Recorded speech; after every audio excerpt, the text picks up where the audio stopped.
All right, preparing for a 5K. I got 7 staggeringly common mistakes with walking and running, a sample training week, and I kind of have timeline, some expectations. So this is in preparation for the Stash Dash coming up June 17th. And so we challenged our clients to do some of this. I wanted to make a quick resource to help them, people who are taking on the challenge to do that. And if you want to join us too, if you're not one of our clients and you want to join in, this could be a helpful thing and just a fun thing to do. And it's a beautiful event down by the lake. All right, so mistake number 1, all right, of the 2 common mistakes is too many days in a row. All right, so people they say, okay, I got to run, so I'm going to run every day. And you do not need to run every day. All right, and so really, better is adding a day of something else in between each run at the least. At least, I'm actually going to recommend for our clients who are doing our boot camp program is really just run once a week. Once a week run is enough to get better at the action of running when you have a lot of other cardiovascular activities that you are doing. So that's enough to train and get the connective tissues ready, get the feet ready and things like that. So mistake, overdoing too many days in a row can start to wear you out. So if you're walking all the time, you do need to plan a little bit of rest in there for your body occasionally as well. All right, mistake number 2 are overstriding or a hard heel landing. So when you're overstriding, you usually have a hard heel landing. So you take these big striding steps. It hits hard on that heel, and there's a stopping force with each step. There's a decelerating. Ideally your foot lands underneath you more as you're doing stuff. But if you're overstriding, it's landing out in front and it's a bit more jarring. Knees, back, hips, feet, all those things take a beating when you're overstriding. So if you're trying to go faster, either a walk or a run, don't do it by really kicking out that stride. Do it by increasing the tempo of the strides. How many strides per minute, is a way to save your body a lot more. If you see some people who have been running for a long time, they're in their 80s, and they can still do it without pain, they have a pretty small, quick cadence, and that gets them by pretty good. All right. So another mistake number 3, skipping stretch time. All right. So you're busy, you got lots of things going on. Skipping stretch time, bad idea. All right. So all injuries get worse when we are not stretching, all right? So at a minimum of 5 minutes at the end of every run or walk, you will thank yourself, for doing that. You definitely got to hit the quads. You definitely need to hit some hamstrings. You definitely got to hit the calves, and you want to catch this hip as well, this hip stretch, that little figure 4 stretch. You get at least those in. Our body stretches will be lovely, but definitely get those main ones in.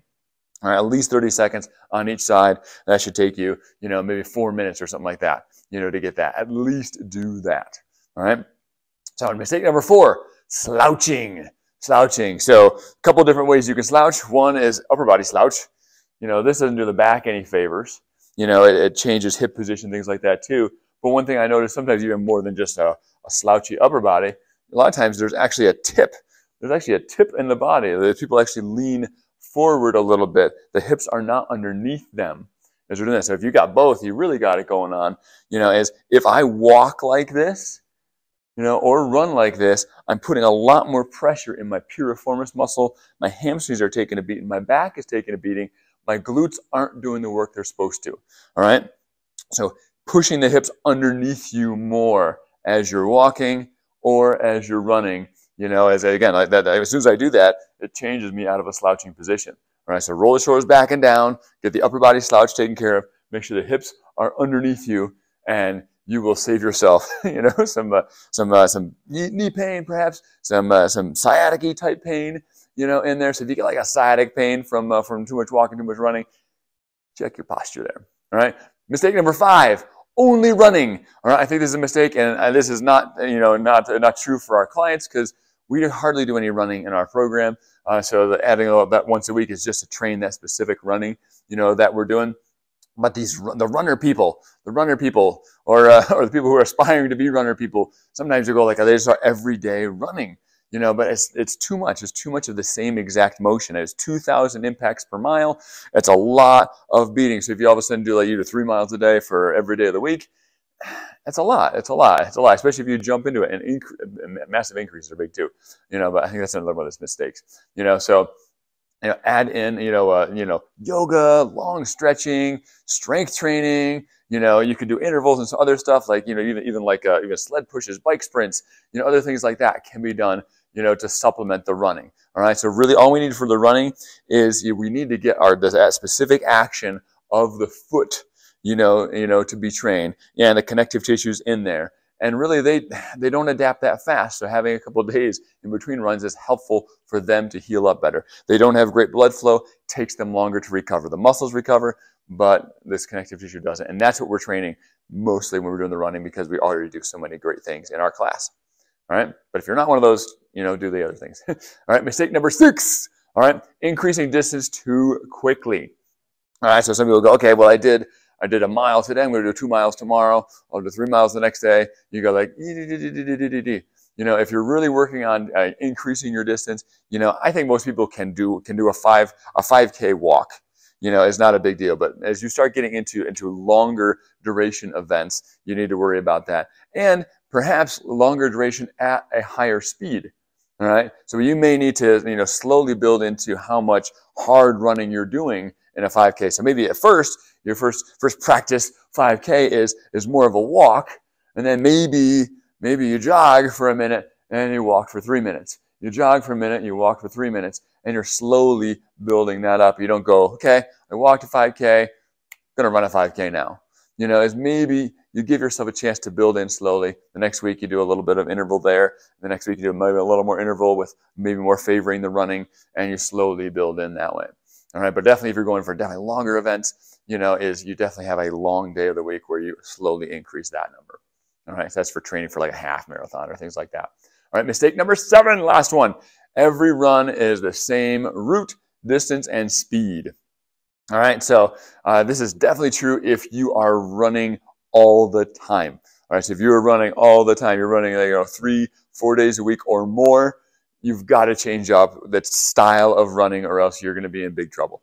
All right, your body will not like it. The exact same speed, the exact same joint angles, all these things happen. So you run a different route. It's got hills. It's got this. It's got different things. You're doing a trail run, doing a road run. All these things affect it. Shorter runs, longer runs, sprint interval trying to run, training, or you're messing with speed a little bit. These all help the body to be able to tolerate it better.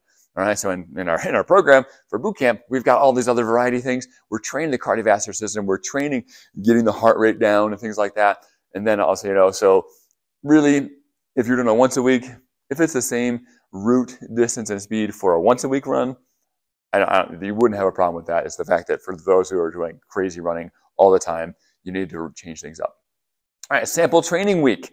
All right, so if you got a sample training week here, what we're looking at is, I got on Monday, maybe a calm run, walk 3 miles. Tuesday, it's a strength training. On Wednesday, interval run, walk, 30 seconds fast, 1 minute slow, do it for 30 minutes. Strength training again on Thursday, Friday, non-running cardio, still get the heart and lungs. Saturday, just that's the long run walk if you're trying to increase to a longer event. And then Sunday is like a rest and stretch. All right. If you're doing boot camp, Monday's boot camp, Tuesday's boot camp, Wednesday's boot camp, Thursday's boot camp, Friday's boot camp. Saturday is a 5K time trial. Sunday, rest and stretch. All right. And so it's like that's a whole lot easier that way. That's actually how I train and prepare for 5Ks. I just do boot camp and I do a run once a week. And I can actually do a decent, 5K. I'm not like, the winner of the 5K a lot of times. Usually that's some young teenage person, there, but I can actually represent fairly well in that crowd. All right. So timeline and expectations, is most people can complete a 5K without training. Most people can just stand up and walk 3 miles. All right. You can just do that. All right. It'll take over an hour, without any training, and so a 3 mile per hour is definitely a possible walking speed for most people. And that's where the hour would be at. All right. So if you're faster than that, you can cut it to under an hour. So if you're just walking it, definitely doable. All right. This 5K is down by the lake. Beautiful place to walk. All right. So if that's all you're going to do is walk it, wonderful, wonderful. But if you want to walk and start chopping it up into a little bit of jogging, things like that, you could probably cut that time down. If you are heavier, you got 50 or more pounds to lose, you're going to notice it. You're going to notice it if you're trying to go really fast. All right, so be careful on that. I would say cut how much time you're spending running down a little bit, and definitely don't overstride if you've got extra weight, so because that pounding would be a lot harder. 4 weeks of prep is good for completing a 5K in a confident way. 8 weeks of prep is better for completing a 5K in a faster way. The more concerned you are, the longer you should prep. All right. So there's the Stash Dash. It's a great event. If you want to sign up, here's the link on here. And look forward to playing around. I'm going to be doing my 5K time trials every weekend. To kick some major butt on this. And so I'm actually not sure. I may end up running one of my girls. So I may not run the 5K all out, but at the very least, I can work on increasing my time while I do my 5K time trials once a week. All right, so once a week, we're running and we're trying to improve how quickly we can do a 3 mile or a 3.1 mile loop.